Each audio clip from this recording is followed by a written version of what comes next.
IAS, IPS case పెడితే, arrest చేస్తే ఏమైపోతుంది? ఉరేసేస్తారా? లేదే. ధైర్యంగా నిలబడాలా? ఎందుకు అధర్మం వైపు నిలబడాలా? ప్రభుత్వాలు చెప్పినట్టు ఎందుకు చెప్పు చేతల్లో ఉండాలా? ధైర్యంగా నిలబడితే ఏం కాదు, నేనే తప్పు చేయలేదు అనే కాన్ఫిడెన్స్ అధికారిలో ఉండాలి. అవతల వాళ్ళ సైకలాజికల్ ట్రాప్లో పడకూడదు. వాళ్ళు భయపెట్టిపోతే వాళ్ళు అడిగినట్టుగా స్టేట్మెంట్లు ఇవ్వకూడదు.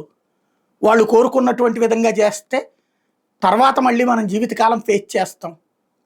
ఇది ఆంజనేయులు ఉదంతంలో ఇప్పుడు చూపెట్టింది.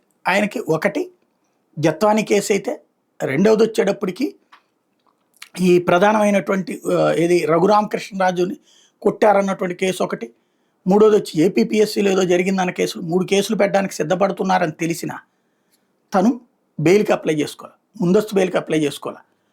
మీ పేరు చెప్పించారు సార్, నా చేత రాయిపించారు సార్ అంటే ఓకే కానీ అన్నారు. అదే సందర్భంలో అట్లా జరిగిపోయింది కాబట్టి అని ముందస్తు బెయిల్ తీసుకోలేదు. ఆ చెప్పిన అధికారి మీద కూడా మళ్ళీ ఎఫ్ఐఆర్ పెట్టారు, అలా చెప్పించి నీకేం కాకుండా మేము చూసుకుంటామని చెప్పి. ఆయన ఐపీఎస్ఏ, కుర్రోడు కాకపోతే. ఇట్లాంటి టైంలో కూడా మొక్కవోని ధైర్యంతోనే ఉన్నాడు. పోలీసులు హైదరాబాద్కి వస్తున్నాం సార్ మిమ్మల్ని అరెస్ట్ చేయడానికంటే, ఓకే రండి, ఎక్కడ, నేను సో బేగంపేట దగ్గర ఉంటాను, అక్కడ దాకా అక్కర్లేదు మీరు అని చెప్పినటువంటి తెగింపు. కాకపోతే జ్యోతికి నచ్చంది ఏంటంటే ముందుకు సీట్లో కూర్చోబెట్టడం ఏంటని. సరే ఇక వాళ్ళ ఇష్టరాజ్యం ఏమైనా మాట్లాడుకోవచ్చు. సేమ్ టైం వచ్చాడు, ఎవ్వరి లాయర్ని పెట్టుకోలేదు, ఏ లాయర్ని పెట్టుకోలేదు, అడిగిన దానికి సూటిగా సమాధానం చెప్పారు.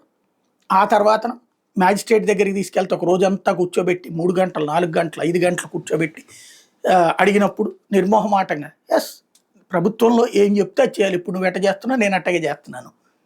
సేమ్ అదే సందర్భంలో అది రైటా రాంగా టైం విల్ టెల్ అని చెప్పేశారు.